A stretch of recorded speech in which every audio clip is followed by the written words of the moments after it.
Yeah. Okay.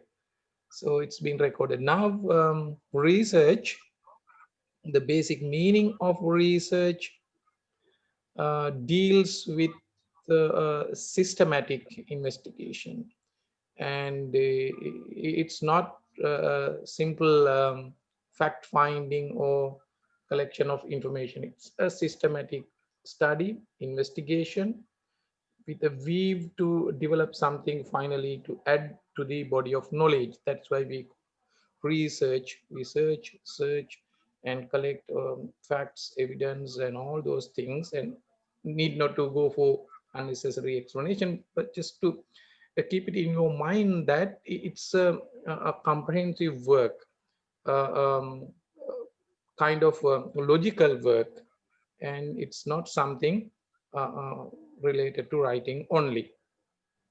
Then again, I would like to share before starting, Dr. Sanjeevani also will add on this point.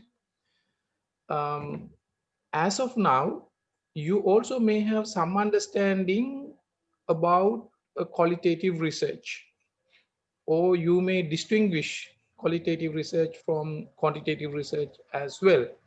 What we experience in previous occasions, when we meet students with a real like when you carry out your real research, this is the first semester is the methodology, second one is the based on this methodology learning you do a real research. But at that particular time, we found many students have not properly understood what a qualitative research is. Of course, there could be differences in understanding, but for there's a simplicity and for additional the clarification, we better discuss a little bit about the qualitative research. Sometimes it could be misleading when the word qualitative does not deal with a quality or any other thing. It's a philosophical definition. I would like to simply differentiate qualitative research from a quantitative research. Um, Quantitative research basically deals with testing something, that is the positivism, and finally you try to prove or disprove something. So therefore, to great extent, a quantitative research involves with hypothesis testing. You need to test it. So that's why you, to great extent, you use statistics. Testing is there. But in a qualitative research, hypothesis testing is not there, but hypothesis can be there. Later we will be discussing. Because of this, like, so then when you test something like hypothesis testing, to great extent you need to use numerical numbers. Some numbers appear or stand in numerical form. Some data text also you convert into numerical forms. Because of that reason, you might think that quantitative research deal with numbers, qualitative research do not deal with numbers. Qualitative research purely deal with texts and other strings. So it's not true.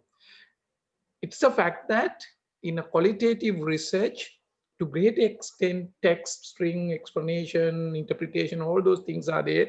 As a result, you may see a few numbers. But there could be a pure qualitative research with numbers.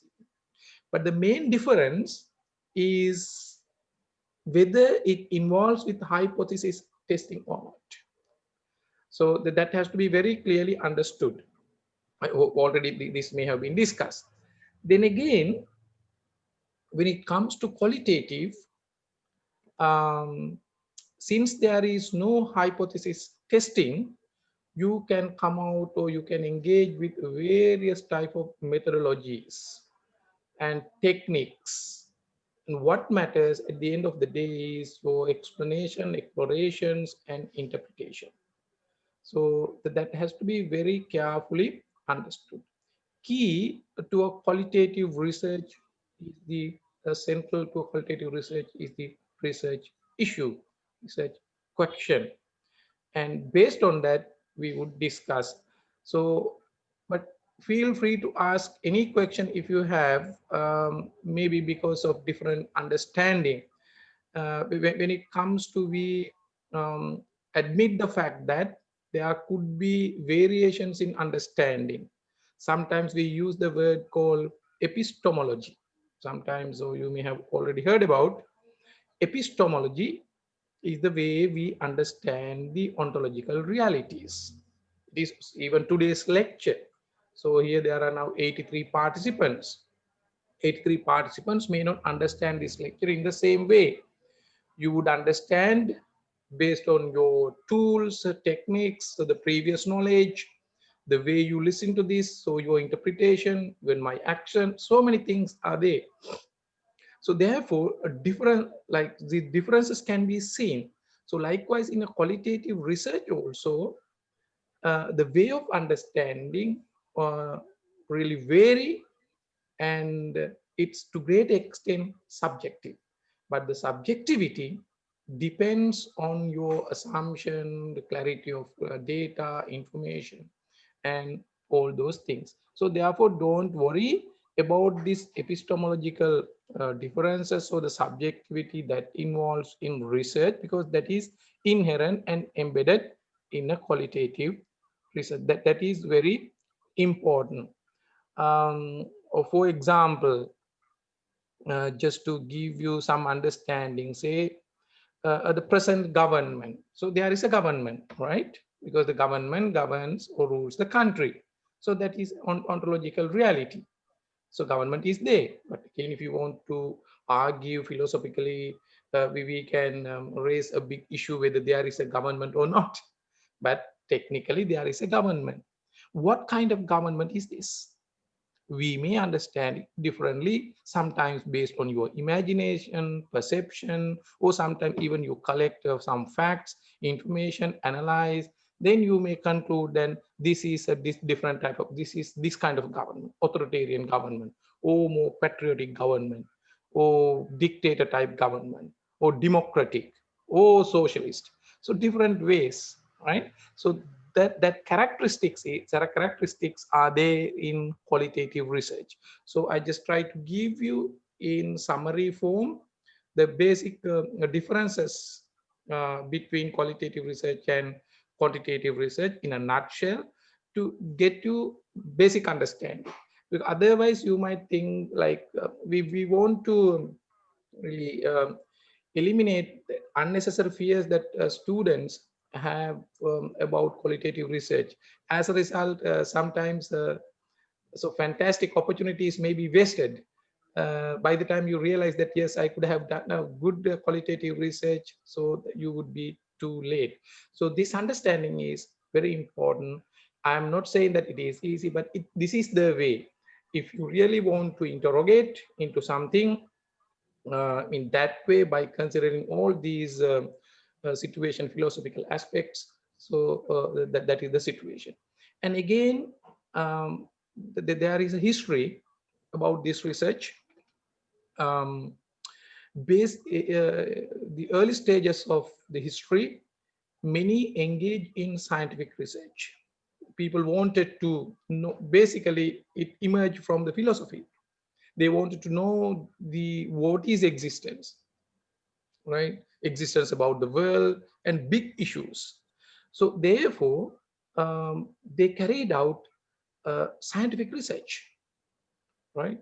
So how the world exists, the galaxy, and all those things, and different planets.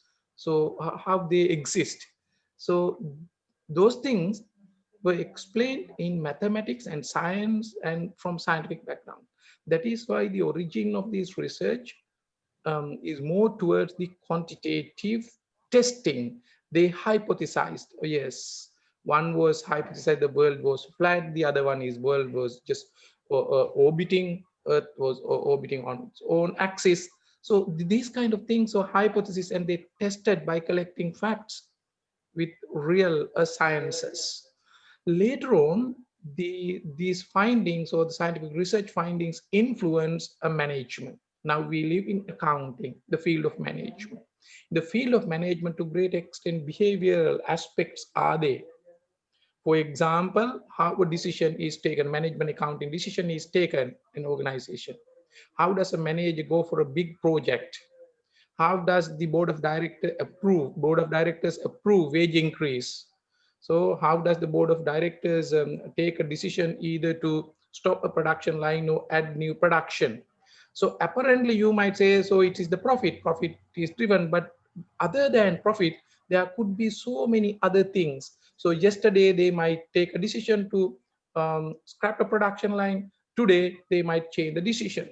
So it means, so there are so many other variables which may be quantified, may not be quantified, influence day-to-day life, especially when it engages in the management. So now, in like context of management, we argue from the qualitative perspective, single variable cannot determine things. It's a complex. It involves in behavior and so many contextual facts. So that is why we argue it would be dangerous if we try to hypothesize and test hypotheses in the name of research and conclude that yes, there is a relationship between this and that.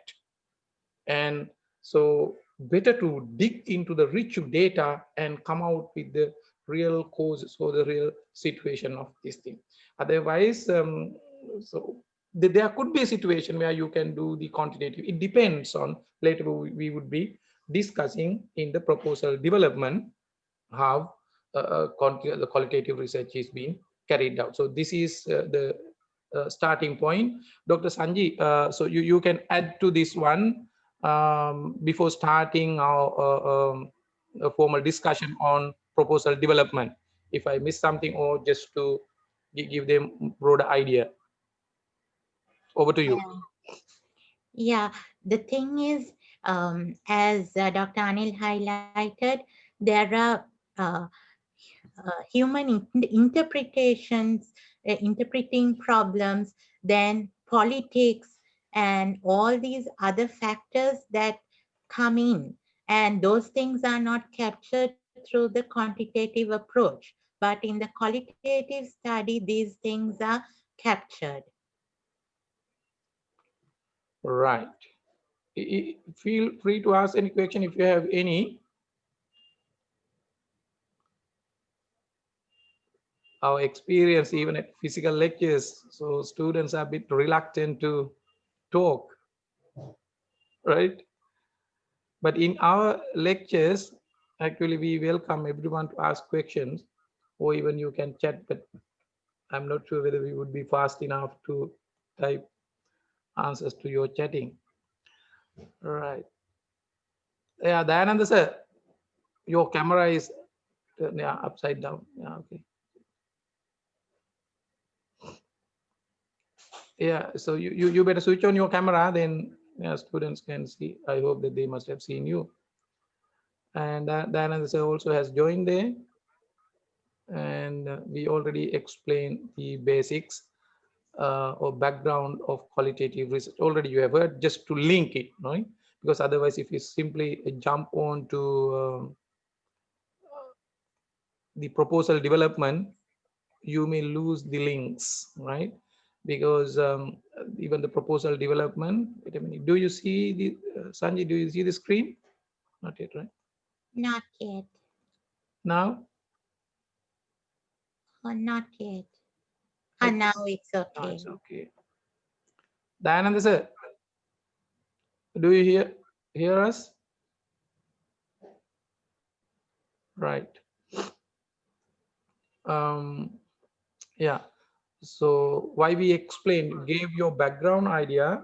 Otherwise, there like disconnection between this proposal development and the qualitative research. Even proposal development, uh, when you take the proposal, of course, at the end of the day, no matter whether it is quantitative or qualitative, so it looks like a similar report. But if you just go through the content, and inside of a proposal, there could be drastical differences. So that's why we wanted to explain you the meaning of qualitative research. Based on the qualitative research, then you can develop your proposal. We would be discussing and take you through the slides, and finally we summarize how best you can develop and how easily you can develop a proposal. Okay, Sanj, you can start the discussion. Okay. Any research study commences with a issue. When there is a issue, it is important to understand what the prior researchers have been doing. And by carrying out a literature review, you can find out what they have already done, and there will be a gap. To address the gap, you can formulate questions. And how you are going to investigate these questions, the procedure would be stated in a proposal. And that is the purpose of preparing a research proposal.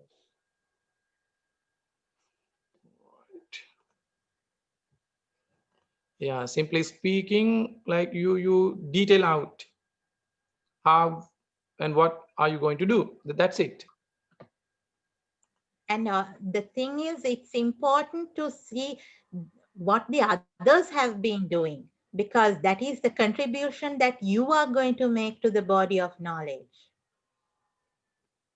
the gap that you're going to address. Okay.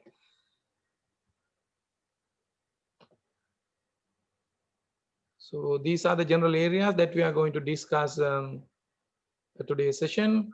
Research. And Yeah. I want to highlight here that it is important to have a harmony between the research questions that have been teased out from the literature review, the theoretical framework, and the methods.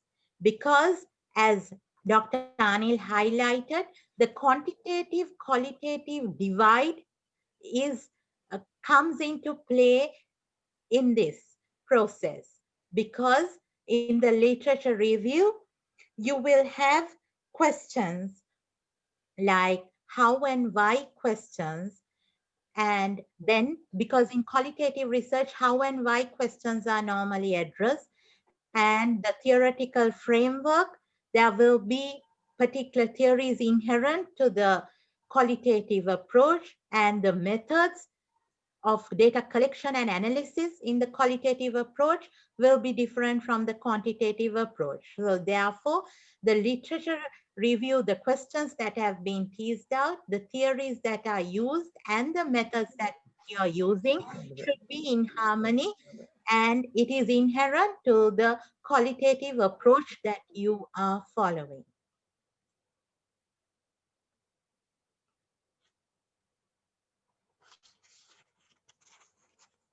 Yeah. Okay. So that's why under general areas in a proposal, these things are included. So you need to talk about the background, what we are going to do, research issue that Dr. Sanjeevanie highlighted. Literature supports you to great extent to find this particular gap and what others have done, what you can do. Oh, literature review does not simply mean that others have done, all researchers have done fantastic jobs. There could be so many gaps and weaknesses and so many things. So in a way, so this literature helps you to fine tune your direction. Then after that, theoretical framework can also be developed. Like, so it is something you use a particular spectacles to see the things. So your own, like my spectacle fits my vision, but it may not fit to your vision. So therefore, theoretical framework is a set of spectacles or the glasses to see, help you to see the real issue. There are theories in quantitative and qualitative as well. Some researchers, especially in the qualitative discipline, argue that no, we need not to follow any theoretical framework. We can do research on our own, mainly really the proponents of grounded theory argue that need not to worry about any theoretical frame. So that is the grounded, but you can take it if theories are applicable. I think Dr. Dayananda is just facing some problems. Sanjay, can you just chat with, yes, there's some message from the chat box, right? Then the theoretical framework, the methodology and methods we will be discussing, we need to specify. That means how you are going to do the research, simply speaking, how you are going to do this. So later we will discuss different aspects. And finally, you need to uh, develop or write up your research proposal. So this is not the final dissertation. This is only proposal development. And the essential issues, I mean, ingredients of a research proposal for both research, it would be valid, I suppose. The issue, the issue, what problems or problem does your research address? There should be something that puzzles you. So question. So for example, for the simplicity, we'll take nowadays.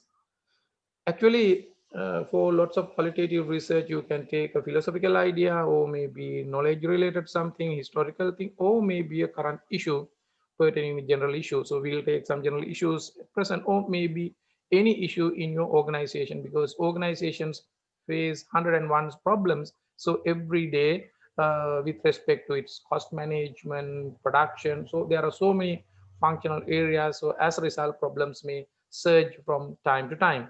So I'll take a typical social issue. As of now, everyone knows that now we live with COVID-19.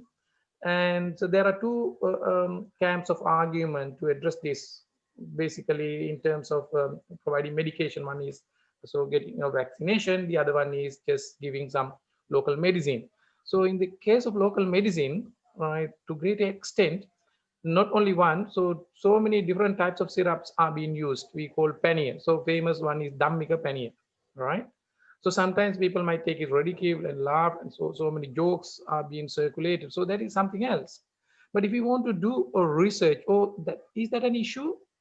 What does it tell you?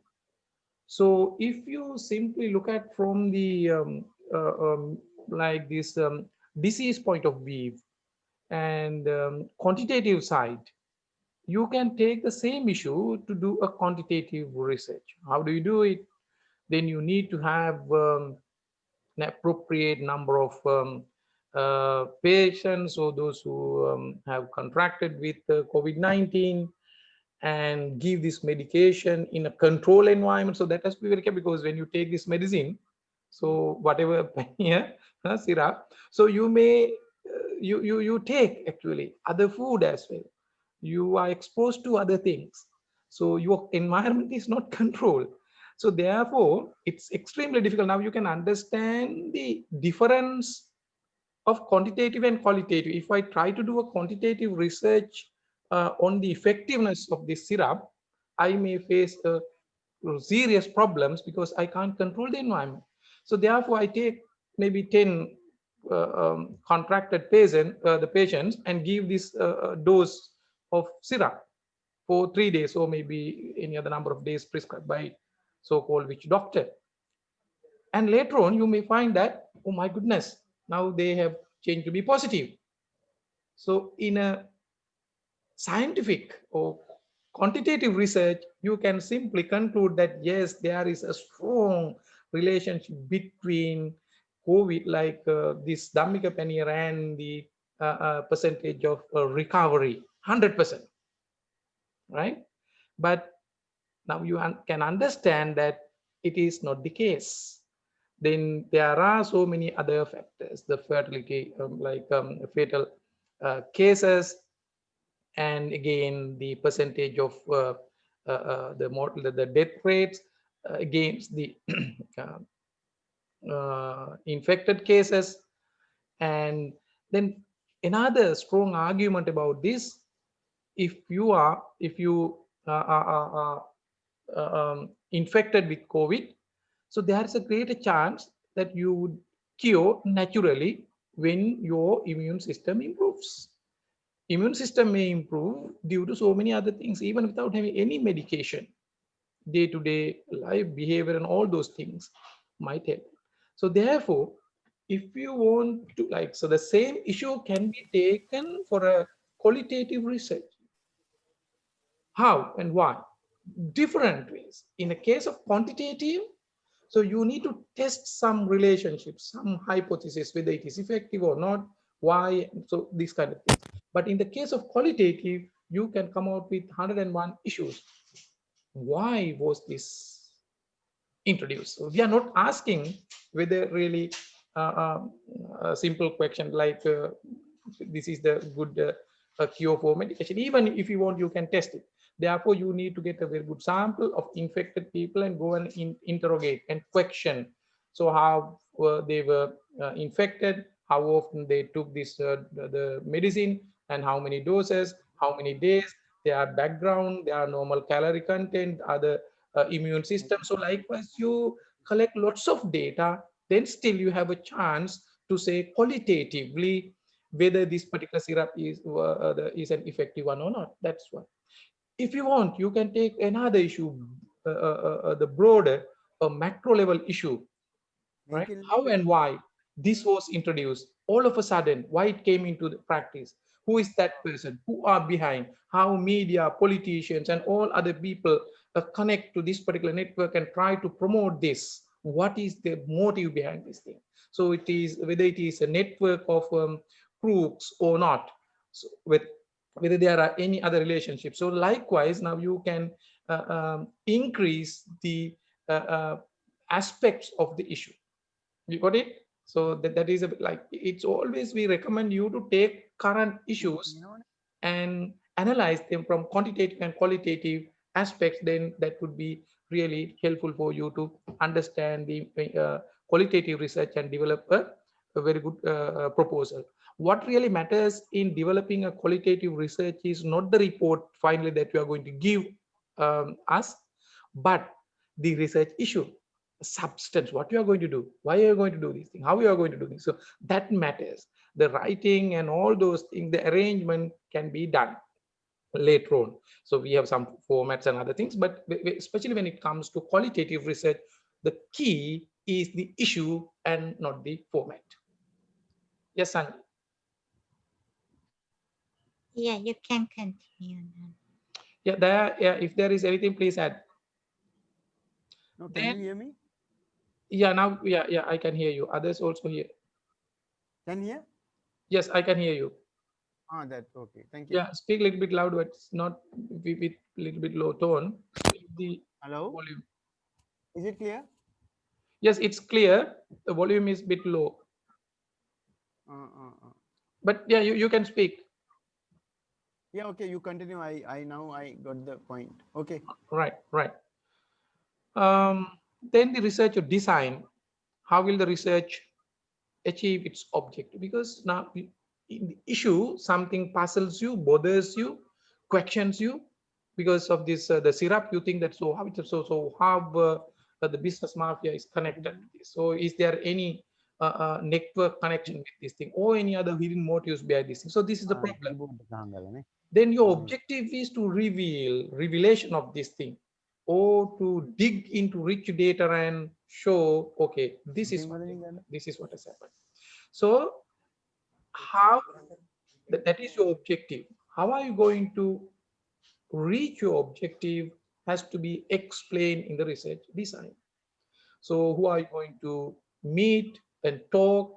How data is collected, because data is important for both research. So how data is collected, whether you use some tools, how they are tabularized and analyzed, how they are going to be interpreted. So likewise, the time frame, how many the respondents. So all those things can be discussed within the research design. So when we take a research, so it could be very broad and research that may last for years and years. But so now you need to think like when we address the issue, you can think broad. But finally, being a student of the final year, you have to submit this particular research within a short period of time. It should be doable one later we will discuss. So you synthesize, you narrow your scope. So some research are there in the world, so maybe carried for years. I read one research article about relationships in this world. That particular research team has done a research for over 70 years about relationships, almost their lifetime, right? So they may have taken some prior knowledge as well, but finally concluded how strong uh, and effective the relationships are in determining your health, your lifespan. So various types of relationships. So one of the conclusions was there are different types of relationships. What really matters and the holds a key were the long lasting relationships. If you can maintain long lasting relationships with whoever, that's good. And also, grand research designs can be made. Oh, these are my questions. Oh, this is the way that I'm going to collect data. But the feasibility would be an issue. So therefore, you have to be mindful about the feasibility of collecting and analyzing the data, the research design in what you are giving, because sometimes we think we can do such things, but actually the accessibility and things like that, the time that we have to do the research will be an issue. So please ensure that it's a doable project, because you have to complete the research study during a particular period of time. Okay, thank you. That's good. That's a great point. And then the benefit. So mainly you can argue that the benefits would be in terms of addition to the knowledge, body of knowledge. Of course, knowledge content would be there. Sometimes some practical benefits also would be there. You may use it to do so many other things. So, but don't like, so in a good research, this thing should be there. Sometimes the research that you carry out may, like in terms of the construction of the knowledge, body of knowledge, that is there. If you can increase the benefits or the boundaries of benefits, that's better. So Yeah, sometimes, yeah, the yeah, contributions are twofold. yeah.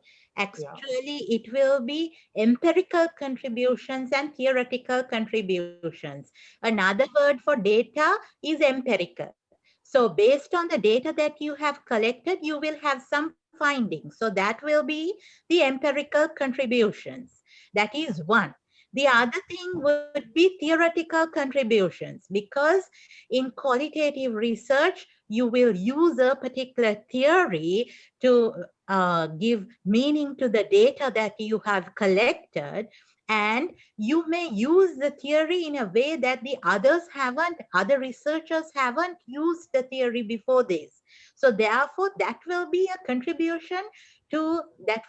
theoretical contribution. So therefore, your contributions would be twofold. Could be an empirical contribution, or it could be a theoretical contribution. Yeah, that's very important. Benefit should be there. That is the contribution. Some research like may end up with without having any benefit. So conclusions may be there. So what? Question can be raised at the end of the day. So if you do not see anything out of this research, then there is no benefit. So for your research, we basically expect at least this theoretical or the contribution to the body of knowledge.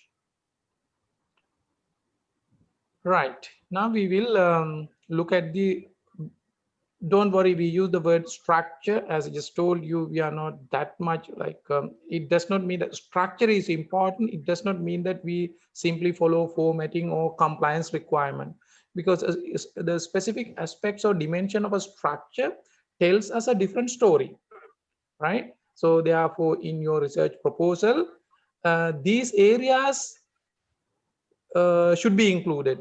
There should be a title. So later we will be discussing. So these are the key components, but you may add something new. Introduction or background, literature review, theoretical framing, research problems and objectives, methodology, and again, in the proposal, So last point is important: study plan and references. So what books or the proper authentic citation should be given to the literature or the scholarly works that you used. Your plan also has to be mentioned. This is how you are going to do. How much time is needed for data collection, questionnaire development, data tabulation and analysis, discussion, writing up reports, and all those things. It is good. So this is a tentative plan, and need not to worry. And so that's the basic idea. And also, you have to note that this is only a proposal, because when it comes to the research report, many students have asked me that it is a bit different from the proposal that I have written. Is it okay?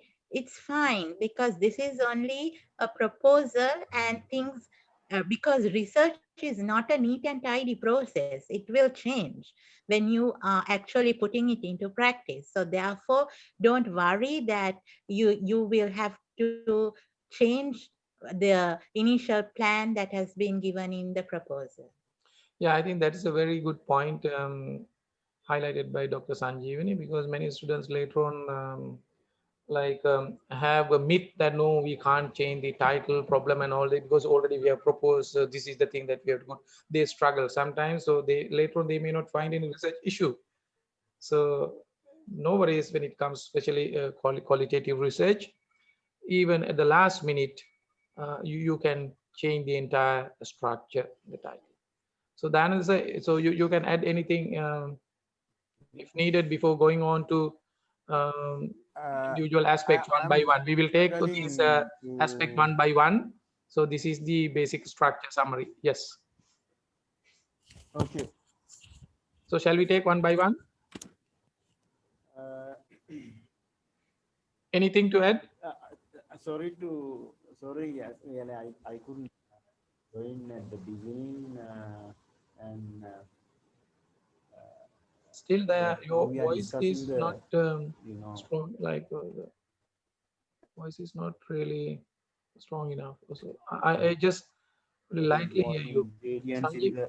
the Yeah, please. uh, research uh, research that is the issue, and one is issue, the other one is what do you call the methodology, research design.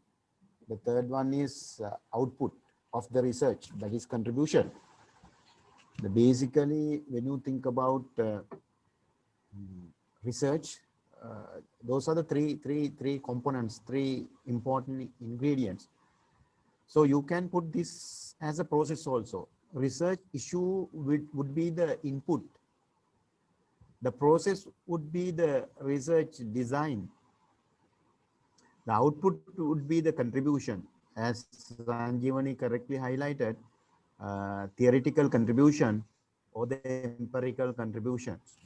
But remember, uh, for both contribution, what we do is we are using the theory and data. By using theory, we are just giving different interpretation to the data.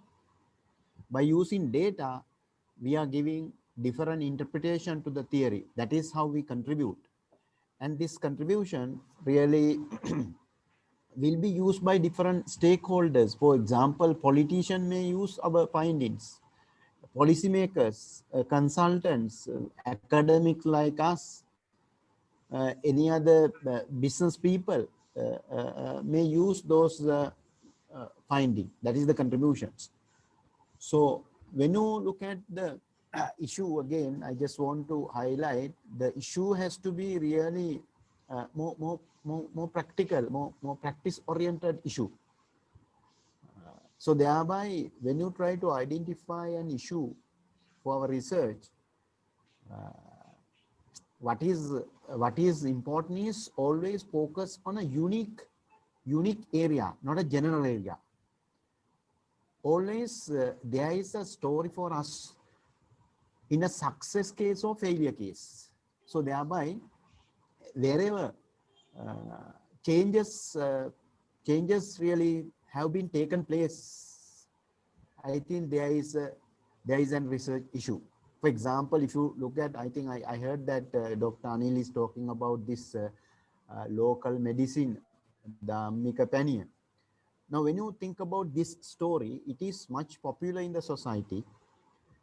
And what is the role of accounting with regard to that issue? So you may talk about accounting aspect also, but I know that you may surprise what I am talking now. So thereby, whatever the event taken place in the society,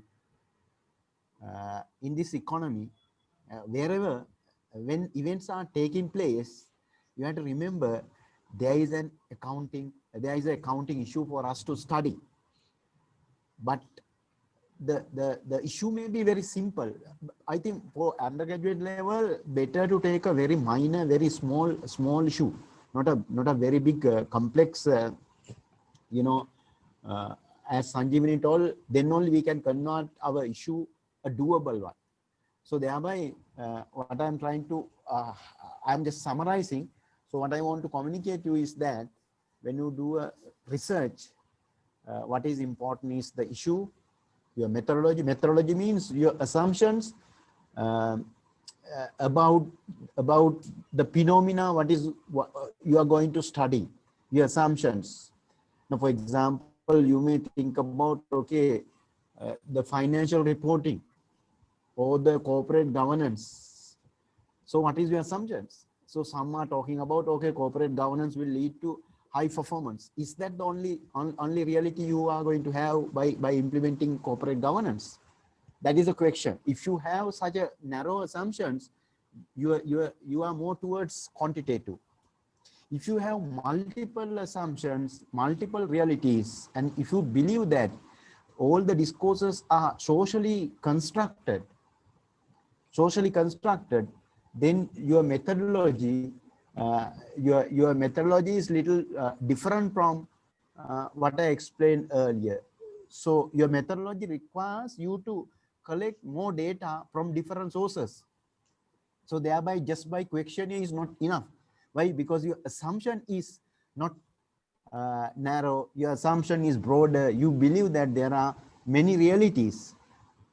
So thereby, then only you can really make a good contribution to the knowledge. Anil, I think Okay. I...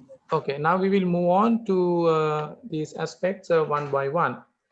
The title of the research. Simply speaking, these are the characteristics of a title.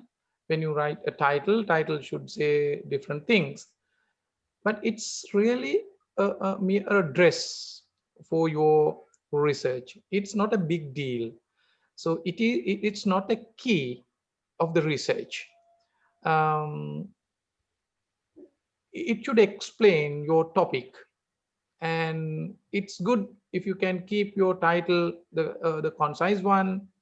And sometimes if your title can um, win the attention of the readers, that would be good. Some examples are also given, examples uh, with these characteristics. First one, the participatory budgeting in a Sri Lankan urban council, a practice of power and domination. So you have an explanation when reading this. We know that, so this research has been done on participatory budgeting, but it is in Sri Lankan context, and further urban council. So it goes like, it's not like the title is not unnecessarily lengthy, but the title tells you a very in a bridge form what it is about. Participatory budgeting in Sri Lankan urban council. So that explanation is there. Apart from that, the other part is also there. So there's a practice of power and domination. So that particular part, the first part, that the participatory budgeting in a Sri Lankan urban council, explain the topic and simple, concise. But the attention grabbing is there in the second one, a practice of power and domination. Then we do not know what it is, whose power, who dominates, what has happened, like So the researcher may have articulated something. So this is how power involves in this budgeting, even though it is called participatory. Whose power, whether there are dominant participants in the budgeting process or any other people, maybe politicians or likewise. So the second phrase entails this uh, attention or curiosity to some extent. Even if we take the COVID, this Dhammika Pani or that particular syrup, so research can be done from like from medical the perspective, saying that effectiveness of Dhammika Pani based on a particular study or taking a sample in particular area uh, for a period of these things, something like. So it gives detail what it is and how it was done. It reveals some information about the sample as well. So likewise. So on the other hand, if you want, you can keep a title um, in a very abstract form. For example, Dhammika syrup or Dhammika Paniya, right? A medicine or hypocrisy of politics or something like, or hypocrisy of indigenous medicine in other words. So it creates lots of questions, but no one knows what it is. So if you want, you can keep your title in highly abstract form or detailed form. But we advise at your level, undergraduate level, if you can come out with a moderate, simple title that explain the research work that you do, place or that the context, and little bit uh, um, attraction, with little bit attraction, so that would be fine. The second one also, digitalizing tax system in Sri Lanka, evidence from the Department of Inland Revenue. So therefore, we know that this deals with digitalization of tax system, and it's evidence from Department of Inland Revenue. But it does not explain a little bit more compared to the previous one. So you may see differences.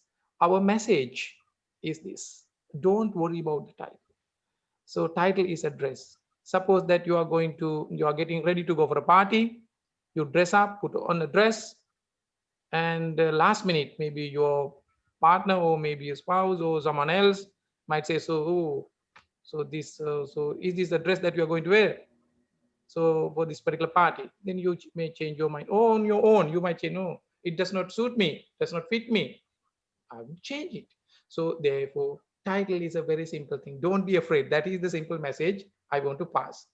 Yes. Yeah, for me also, I think title is a simple thing. Don't worry about the title. It's like a baby without really,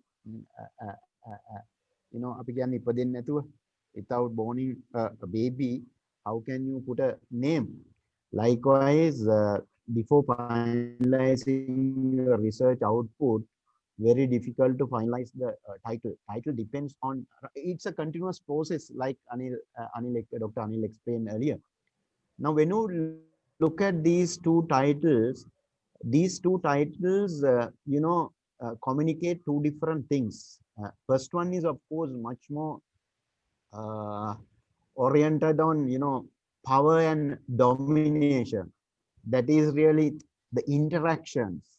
The now when you take this particular urban council, how people interact in implementing participated budgeting. That was the story in this particular first case. So thereby, culture, politics, and social context, and the organizational context is much more important in the first study. It seems that because it talks about the power and dominations. Power is, when you look at the power, behind that is controlling. Control has to be there.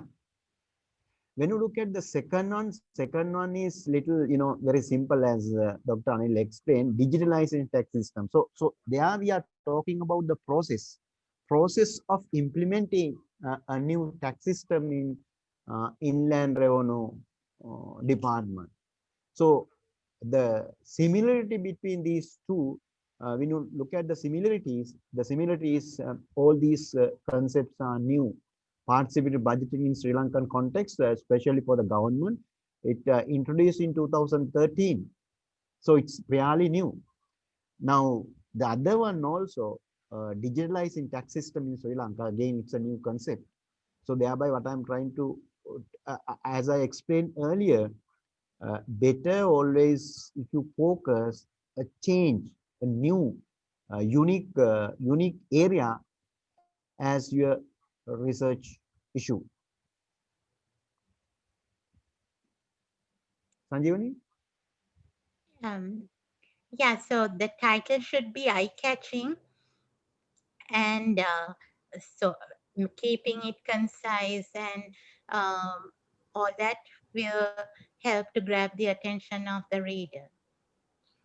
And also, Sanjeevani, as Dr. Anil explained, by looking at the title, just like your dress, when we look at your dress, we know that whether you are going to a party or the funeral or whatever the functions, we can guess.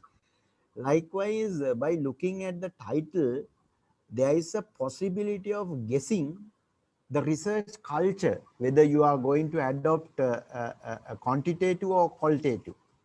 Basically, that image, that communication, really we can see when we read the titles. That is Yeah. another point. Thank you. And like, so we have, I would like to share our experiences as well. The past students, when they come out with their proposals with a title, so they are highly concerned about the title. They are highly worried. When we question, we realize that actually those titles were not given by them. So simply they take titles from past research papers or from any other documents as they were, and put them in their research, and they struggle how to do the research. Of course you can't do if you borrow someone else's dress and just try to fit on to you. It would be really difficult. Sometimes that might, there is a very little chance that it might fit, but it's really dangerous. So this is a simple message all of us just communicated to you. Better not to worry about this thing, better not to copy titles. Like, if the title fits to your research, that would be all right. But for qualitative research, always you are free to change your title in a meaningful way. Then the introduction part. So we are not, don't get confused. So we are now not talking about the format or the structure of the final dissertation. So this is the structure or the content of the proposal only. Um, in your proposal, as we initially highlighted, the key is the research question or the issue. There are other aspects as well. So without having a researchable issue, there is no point of doing a comprehensive work or a tedious work, because at the end of the day, you would gain nothing because there is no researchable question. So therefore, you have to explain in the introduction or the background of this particular study why your research question is so important. So is It it a should be researchable? convincing. It Yeah, should be convincing to the reader. reader, exactly. Convincing to the reader with your justification. It shouldn't Yeah. be mere ideas or opinion that pop up in your mind. It shouldn't be simple imaginations. Huh? It has to be justified.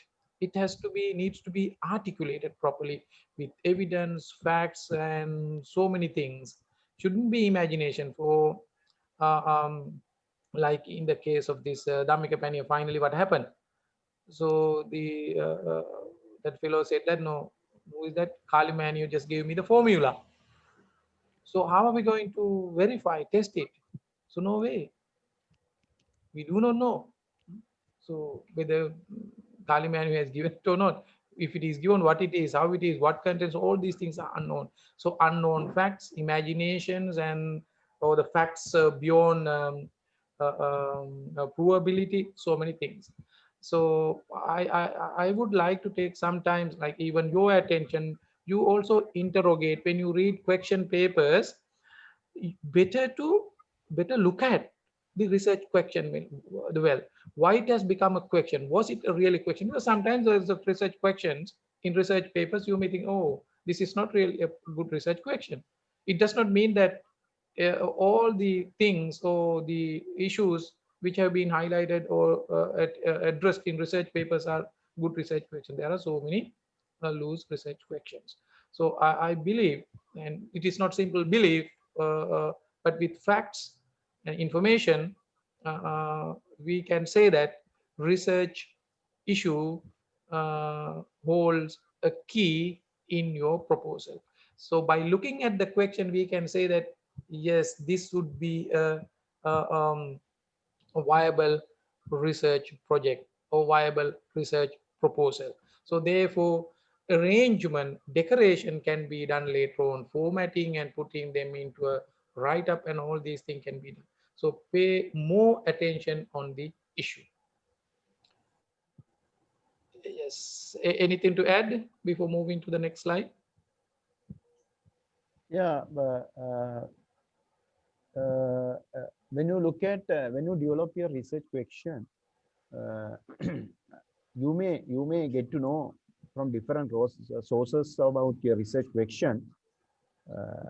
But what I want to highlight here is in the introduction part, when you are writing a research question, you should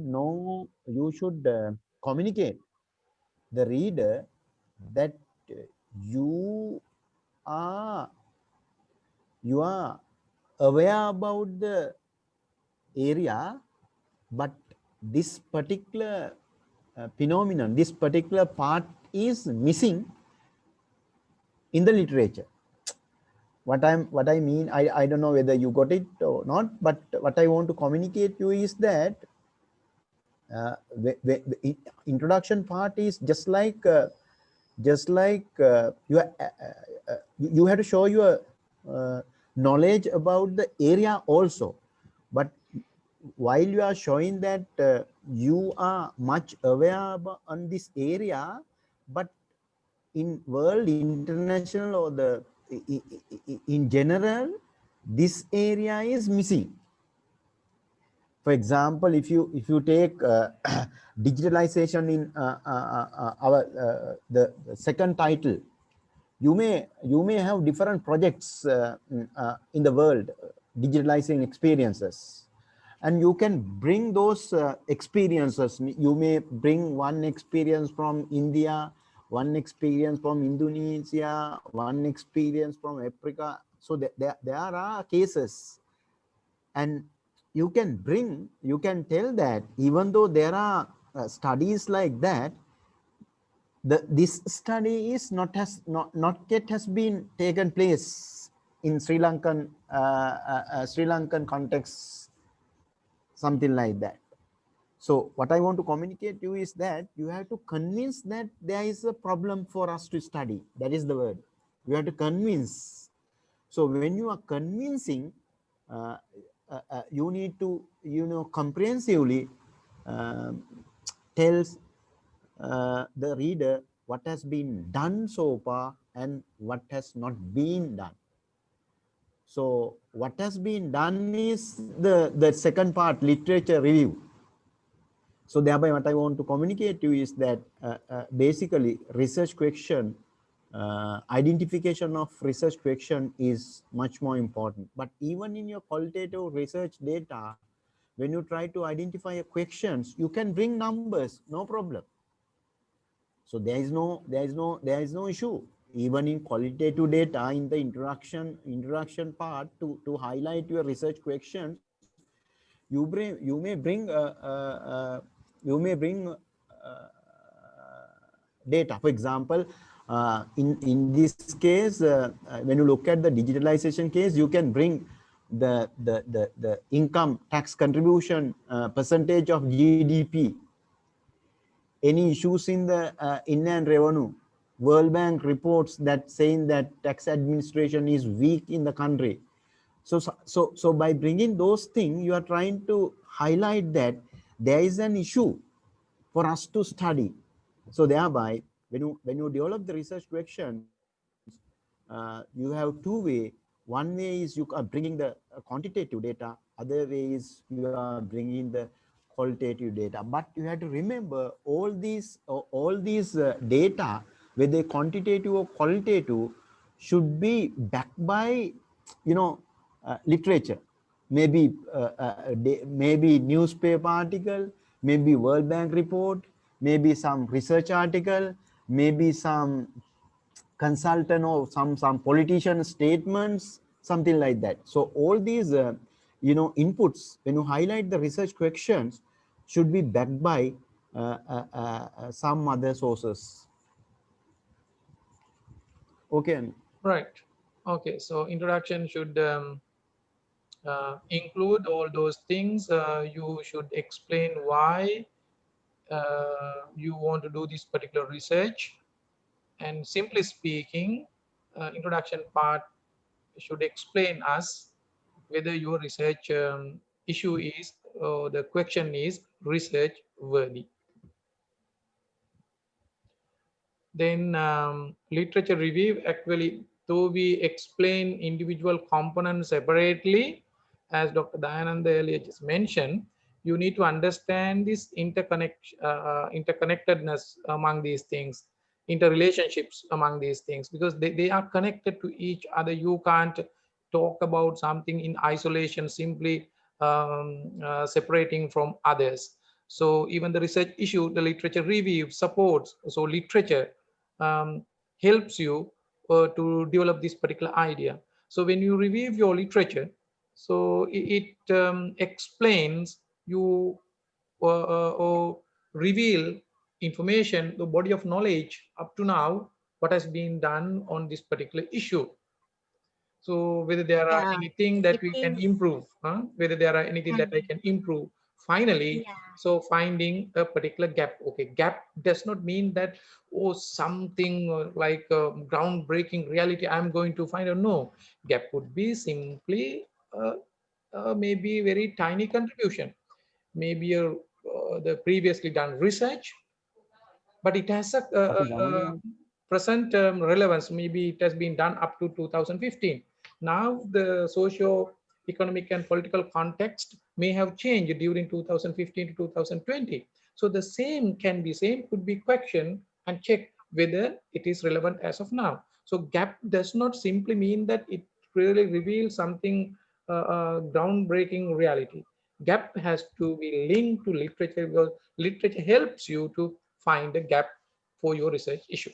Yes, Sanjeev. and in the literature review, when you do it, it is called the funneling down technique, where you start from a broad area and you narrow it down when you do the literature review. For example, if you are doing a study relevant to the accounting profession, the literature should be reviewed relevant to the accounting profession, and then relevant to public practice, and then relevant to work outside public practice.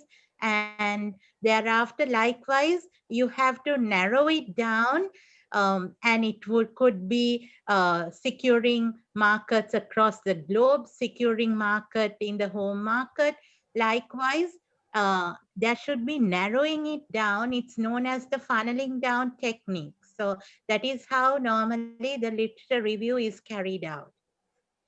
Okay. Now, And other thing is, yes. when you do the literature review, since your approach is qualitative, as we explained the multiple approaches, so you have to bring multiple multiple realities.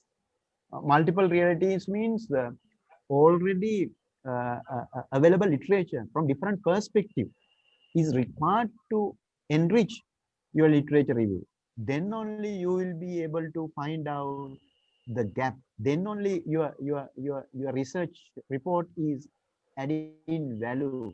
Just by focusing narrow area of literature review may not help. For example, if you look at the participatory budgeting, so you may bring literature review literature from different perspective. For example, you may bring advantages of different authors might have talked about the advantages. I'm just putting it in the simple way, advantages. Some are talking about challenges. Some are talking about barriers. some are talking about political influence, some are talking about cultural barriers, some are talking about conflicts among different politicians, different level of politicians. Likewise, you know, you can look at your phenomena, the available literature related to your phenomena from different perspective. All these different perspective should be searched and, you know, incorporated into your literature. Then only your problem will be much more, you know, strong. Then only your problem is much more really strong. Then that will increase the reliability and validity of your research. If you just bring 2 3 narrow focus literature which are related to same trend, same pattern, same box, then I don't think that your literature review is diverse. Always literature review has to be reflect diversity. Without diversity, I don't think it's a good literature review. Yeah. Okay. Yes. Another portion of the literature review, there is a misunderstanding about the Oh, literature review. oh, And we have evidence in students' research reports, oh, especially in the literature review part. Actually, we have the experience when once we start reading the literature review, we know that whether it is a review or whether it is simple copy and paste. If it is a copy how and sir? paste, we will not read, and you will not get the assigned marks for, because copy and paste, I mean, I do not say that it's a simple the plagiarism. Even copy and paste, you may arrange on your own way, different meaning, on your own words. You simply copy the idea and paste without having any connection, without having any just loop connection. So as discrete facts that may be there in the literature review. So there would be so many references, maybe 100 references, research articles, so many things. So you, like, even students may be under the impression that yes, I have referred 100 article, so therefore my literature review is great. No, it may carry 0 marks if it is copied and pasted or written in haphazard manner, in isolation or scattered manner. What matters in the literature review, as others mentioned, so you need to tell your story, your argument, you are talking. So your perception is there, that is being supported by various types of document, scholarly document, generally accepted document, and not imagination. So that is even in the case of tonight, it is easy for me to take this Dhammika Paniya case. So if we try to articulate something that the people could be easily compelled to believe in myths, then my literature review, my argument, my story is to bring about how people are provoked over the nature of human social sciences and connection with myths and mythologies and historical evolution and all these things. Then you are telling that, but you take the support from literature. You got it? You support because of this, and then you can gradually develop up to this. So even in era the society where things are decided by digitalization, still we believe firmly in myths. So something like, so then the story would be very nice. So just copy and paste would not carry any mark. So that is, I want to explain you at the very beginning. Otherwise your efforts at the end of the day when you submit your dissertation, so we have experienced lots of students do not get adequate marks for the literature And review part. also the students do another mistake. Yeah. They when they do the literature review, they don't go to the original article. Now, for example, Anisette would have brought in Barker's writings, but you cannot write what Anisette has told about Barker's writings. You have to go to Barker's original paper. That is a mistake that the students do. Yes, so those technical things, we would be also talking about all those things towards the end. So that's very important key point. Now, theoretical framing. So theory helps, as just explained you, helps you to have a clear vision about what you are going to do. So set of spectacles. So therefore, I did like uh, as I just told you, if you're really brave enough, so you may carry out a research based on a grounded theory without taking any theoretical support. But if you have a theoretical support, that is easy for you to do the research. Especially we recommend for undergraduates to take a theoretical support, because you just start doing qualitative research, then take a theoretical support. And then the question arises, what theory suits me or my research? So there are many the theories. So because of that reason, you need to read a little bit about different theories, right? Theoretical underpinning. So whether it is phenomenological theory or ethnography, or case study type, or within which this is the broader methodologies. Within these methodologies, there could be specific theories. Actor network theory, that is a particular theory. So likewise, you can think of different theories. And Bourdieu's habitants theory. So likewise, so there are so many theories. Maybe millions of theories are there, but need not to worry that much. But when you read seminal research papers, you may come across theories. So at least find one theory to support you. In qualitative research, it is said that theory is used as a way of seeing and thinking about the world. So you collect the data, and to give meaning to the data, you try to find a theory. So when you go you to the field, you can do a preparatory review of theory where you read relevant theories, and then when you collect the data, you can find out, oh, this theory is relevant to the data that I have collected. And that theory could be used to give meaning to your data. In qualitative research, there, as Anil stated, the other approach is where you collect the data and you don't have any idea about the theory, but thereafter, based on the grounded approach, you start finding a theory. Now, in qualitative research, there is a thing called theoretical generalization. Empirical generalizations are not possible because we are studying about a particular context. So therefore, another word for data is empiric. So empirical generalizations are not possible.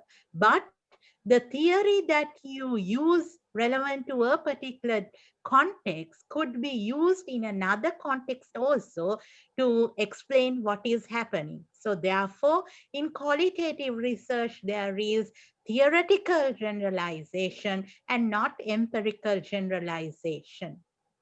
And another example of this theoretical framing, one theory that there are so many theories, just for the simplicity, theory which is applicable for management and accounting and other field, is the legitimacy theory. So just to give you some idea, legitimacy theory says or argues that people would engage in so many things to show you that you are doing a legitimate act, just to take the uh, uh, um, ratify the legitimacy of your action. You, in fact, you may be doing something wrong. So when you do a research, for example, CSR, corporate social responsibility. So from legitimacy theory argument, you may say that do people or do corporations engage or spend money on CSR to legitimize what they do in the production process, or creating more profits in the hands of few at the expense of many. So they are exploiting employees, but these actions can be legitimized by doing CSR. That is an argument, legitimacy theory. So legitimacy theory therefore argues, so lots of things are there, just I just gave you an example, says you're doing something to legitimize what you do. So if your research relates to this kind of thing, then you can use the legitimacy theory. So likewise, whether you use one theory or many theory, depends on you.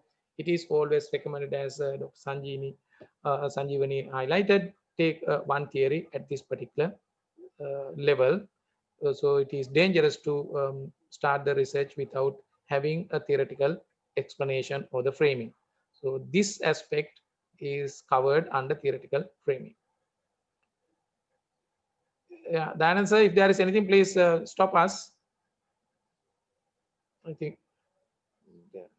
Hello, do you hear us? Maybe some connection problem.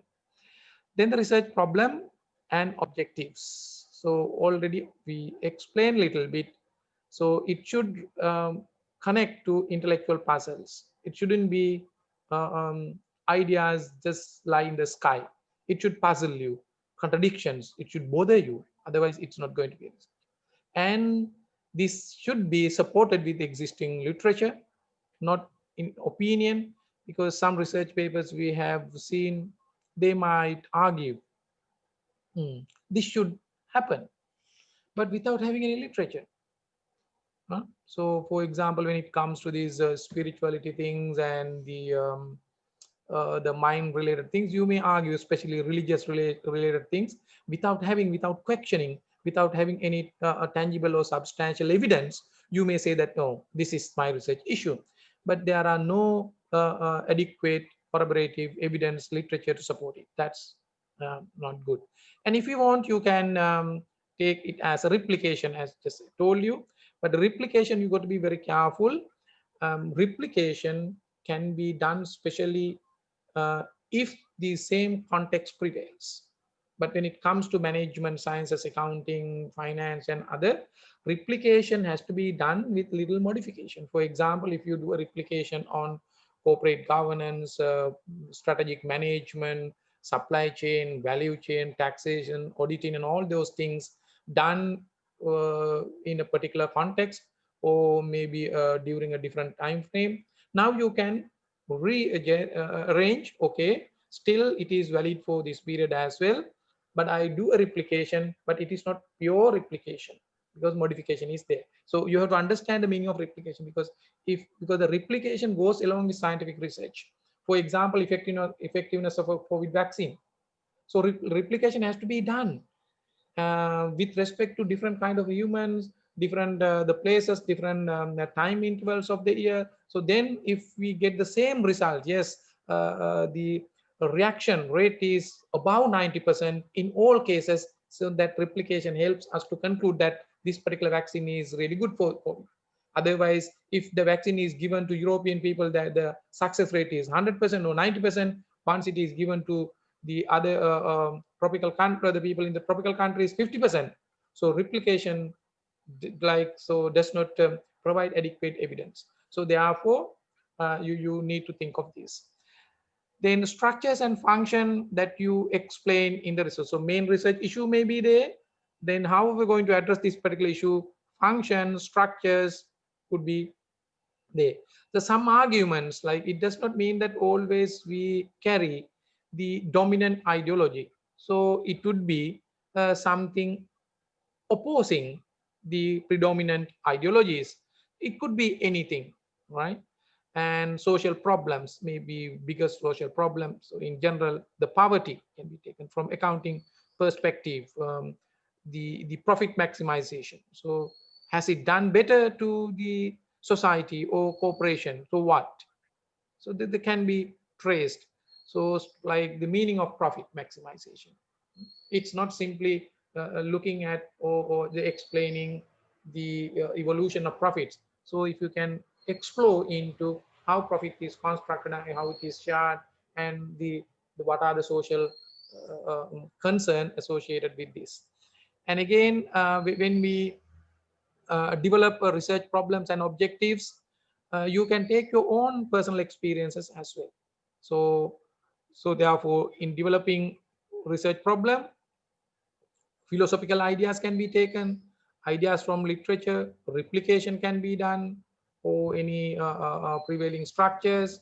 So your opposite or position, social problems, or finally personal experience also can be taken, because this is very popular in phenomenological exercises, ethnographical and Sanji, I think ethnography, right? Yeah. Yes, yeah, ethnography, where you become a part and parcel of the research.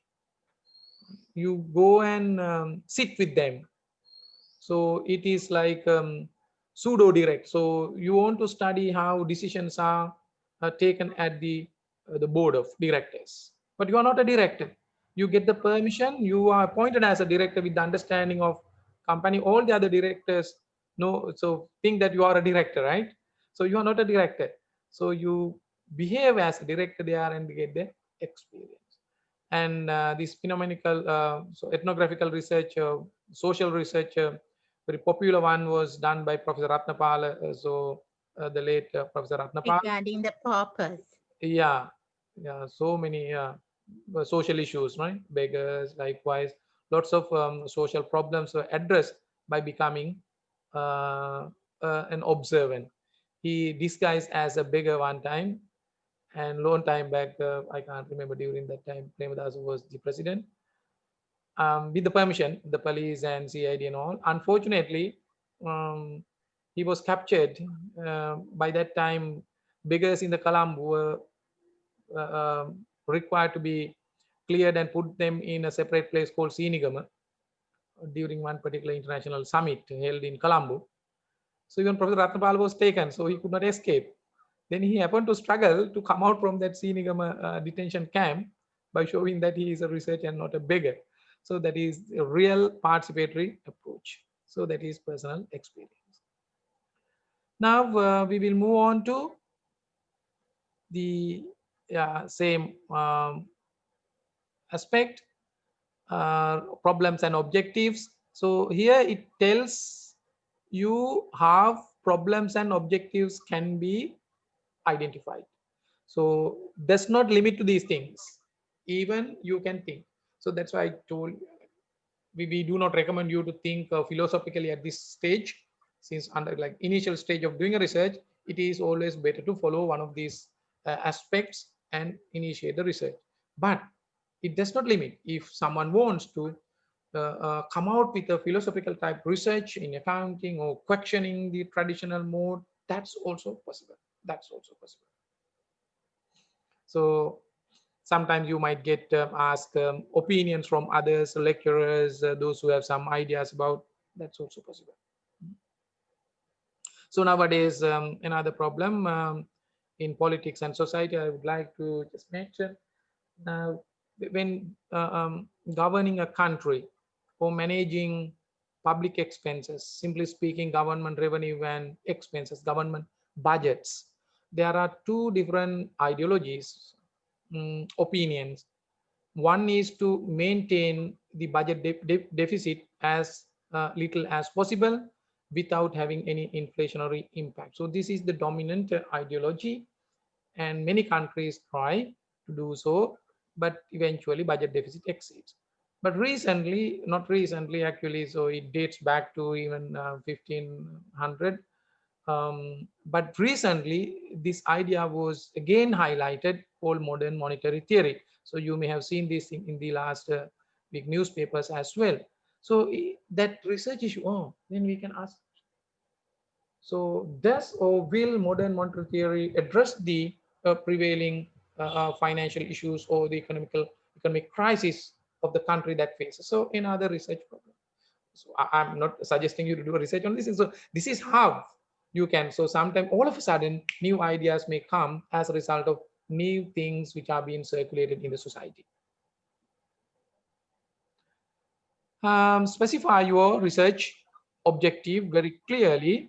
Um, Again, there are And no yeah, when you address your objectives, you address your research questions, and by addressing your research questions, you finally address your research problem. exactly, exactly. Again, like there are different opinion about research objectives. Um, so how many objectives do you have or should you have? Sometimes you may think that, okay, single objective may not be adequate. So when you read research papers, maybe the main objectives, sub objectives, likewise, at least you may five or five research objectives. As a result, you also compel to have many research just for the namesake. No, don't do it for qualitative research, especially. So you be clear on your research issue. In addressing that particular issue, your objective may be sometimes one. It's all right. So there may be other subsequent or consequential objectives as well. As long as you can highlight and you can relate objectives to your research question, which is articulated in your proposal, that would be all right. Otherwise, don't try to include many research objectives just for the name's sake. They do not carry any value. What carries value is the relevance of your research objectives, connection of your research objectives, research question, and the ability of carrying out or collecting data and analyzing data to achieve your objectives would be the case. Yeah, if anything, please. So the time is running short, but we will have another 10-15 minutes. The methodology has to be explained. So since we talk about qualitative approach, in qualitative research proposal, your methodology is qualitative methodology. Qualitative methodology. In the qualitative, which has already we explained you, qualitative methodology is looking at the things without testing hypothesis. So with this exploration, explanation, interpretation, analysis, discussion, or through theoretical framing, or with the view to bring about new theories. So this is interrogation, because the qualitative methodology takes into account so many different aspects, dimension into the subject or the issue that we talk about, on the belief that our research phenomena or the issue is influenced by so many different variables. So that is why we take different aspects. So that is the methodology. Then within the methodology, you may deploy different methods. Methods are different from methodology.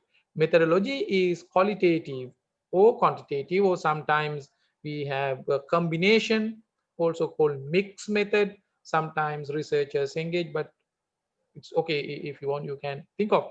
But as of now, better think either quantitative or qualitative. Within the qualitative, that is the methodology.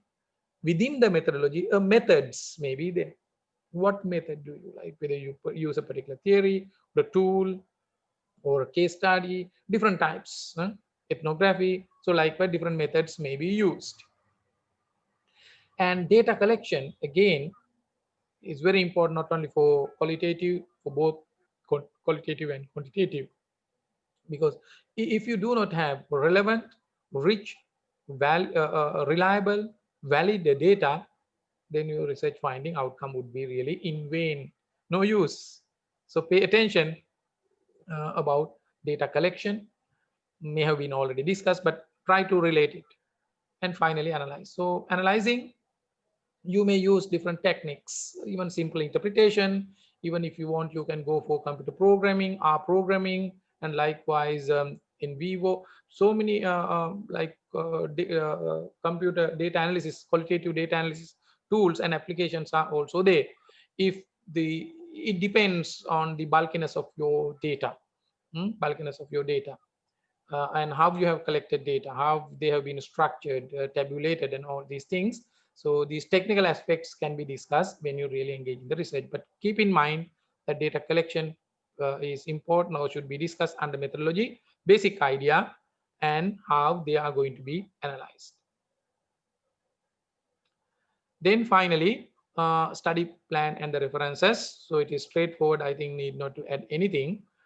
Finally, I would like to show you um, the few points on academic writing. So before going on these things, so Dr. Sanjeevanie and Dr. Dayananda, do we have anything to add? Uh, uh, no, you continue. I think it's okay. Yeah, it's all right, because the time also, so it does not permit that time for Yeah. us to do.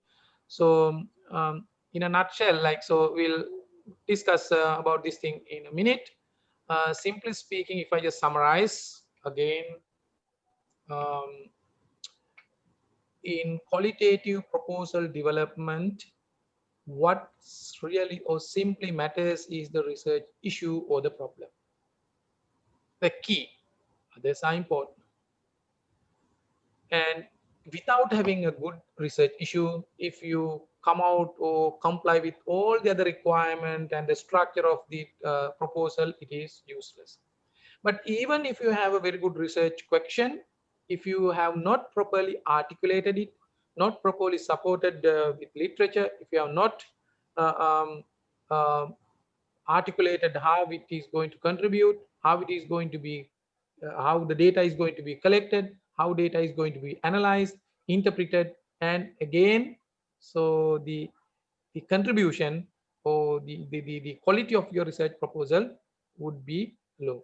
So good quality of a qualitative research proposal depends on the key issue, research issue, and the explanation of this particular research, how it is going to be done in a very clear manner. That's very simple.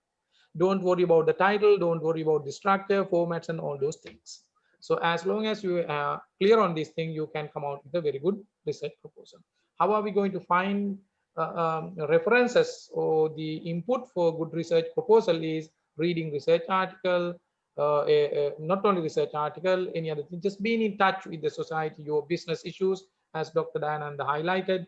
If you keep an eye on what is happening in your organization, so on day-to-day basis, the board or maybe management decision making or marketplace, there are 101 issues.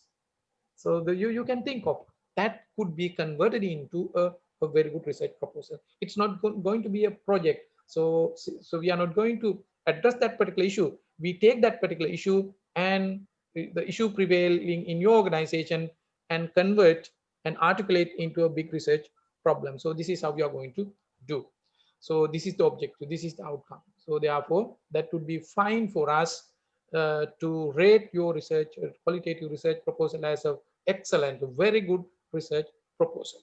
So for the technical aspects are concerned, sometimes we know that when we write reports, your English grammar styles, there may be some variations.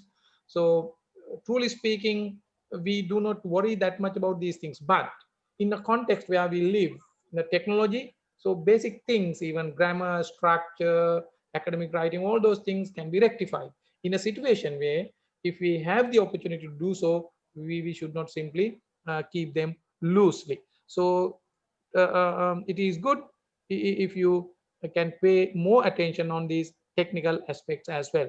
So Sanji, now we will have a quick look on these few points of academic writing. Yes. Dr. Sanjeevani, would you like to comment on these? Uh, yes, what Yeah, I Anil, want to say something is relevant to academic writing. When you're writing, you have to write using paragraphs, and each paragraph should have a particular idea, and that paragraph should lead to the next paragraph, where the last sentence of that paragraph should state about the next idea that you're going to highlight in the following paragraph, and there should be consistency in writing. For example, one student was writing about internship. One place she uses internship, another place she uses the word training. So consistency should be there. And likewise, you have to follow the guidelines relevant to academic writing when doing the writing up the proposal or the final report, because that is the academic essence comes to your piece of work only if you write it in a particular academic style. Yeah, so these are the key points. So formality is needed, as Dr. Sanjeevani mentioned, and in your proposal, it is good if you can rationalize it. Critical thinking, mainly pay attention on how and why questions. Why do you want to do this thing? How you are going to do this? So this should be explained in your proposal and in academic writing, as because otherwise it's not going to be academic. So how, because we also explain you how and why, because it's not mere expression or mere belief, it is supported with evidence. That is why we say how and why. So impartiality, in a way, we say like the writing impartiality, but um, in qualitative research, like sometimes this would be very material for quantitative, but in a qualitative, mm, like impartiality has to be taken from this particular perspective. It's not really impartial. Sometimes it is partial, but your partiality is expose and explain. So because your interpretation, your ideology is there, so it is not that you are going to be going to sit in between saying that I am independent from this.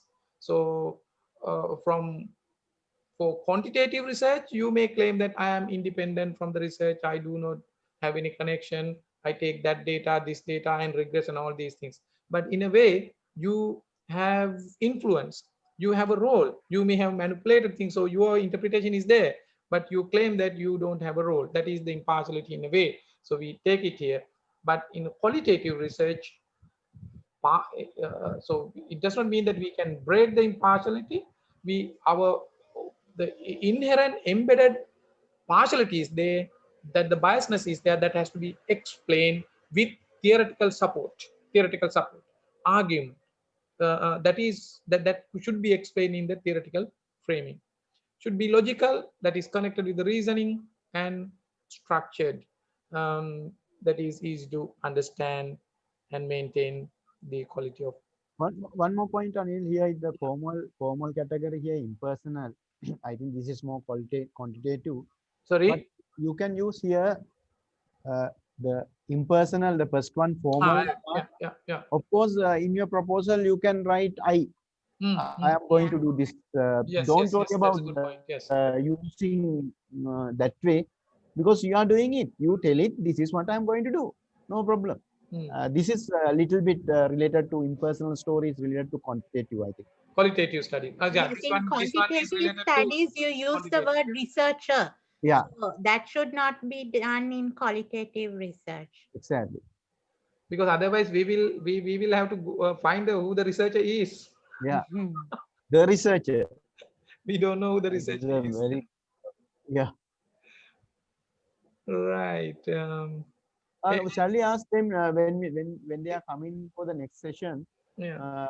to come up with a real issue, Yes, of course. an issue. Next week. Yeah, actually next week. Each has to talk about an issue. That Um, means would chat it box. be practical? Would it be practical No, no. like us? Or We you will you get ask a developer? Yeah. we will ask them to put their Okay. issue in the chat box. Okay. Okay. Everyone. Then we can see. Everyone has to come Put, out with a particular research issue and write it in the chat box next week. Next week, actually, we are going to talk about the research issues and the research questions in detail. So here we discuss the basic aspect and the importance of the research issue to be included in your proposal. yeah, So core idea. Then in that particular research issue has to be further elaborated, connected to so many questions, why it is going to be a question, how it is going to be addressed, and these kind of things are discussed next week under the research problems and questions in detail. Then yeah. therefore discussion would be really practical and would be more interactive. You also would sense more because you write your own research questions and the problem. We take up them one by one, maybe as much as possible, and discuss. Then that would be really interactive and live. Yeah. If you are in village, if you are in a house nowadays, I think there may be research issues in your area also.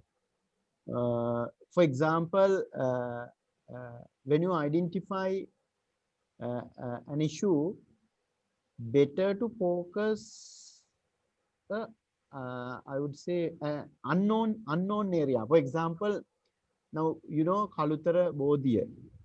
So there you get huge amount of money collection. So what is the accounting control there? For example, when you look at these big temples, so what is the accounting practice, for example? Then another area is, nowadays there is famous for, zero-based farming. That is popular in Monaragala, Anuradhapura, those areas. They talk, some are talking about zero-based farming. What it is? Zero-based budgeting farming, something like that. New concept, new discourse. So likewise, one possible area would be unknown area, understudied area.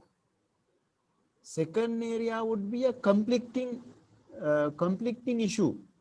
Now, for example, Dhammika Paniya. Some are telling it is good, some are against for that. So what is the role of accounting there? The third category would be a new concept, new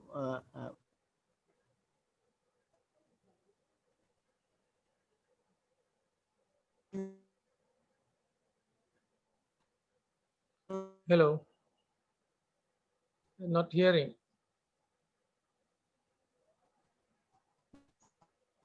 Yeah, I think yes, message is clear. So we summarize this thing and take the research proposal as very simple and easy one. The key of a research proposal is the research issue and the research problem, and the rest depends on that. So next week discussion would be on research problem and questions in detail with your um, uh, um, findings or your suggestions about research issues and questions. So that's all for today. If there is anything, Dr. Sanjeevani, you can add. Otherwise, we can wind it up. Okay. Okay, Thank you thank for participating. yeah, thank you so Thank much. you. Thank you Yeah, very much. thank you very much. So we had a nice session. Wish you all have a nice weekend. See you next week.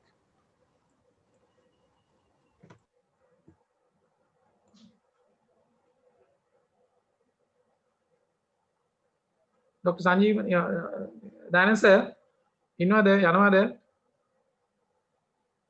The students are yet there. Ah, right. Recording should be. Yeah, I'll just stop the recording. Yes.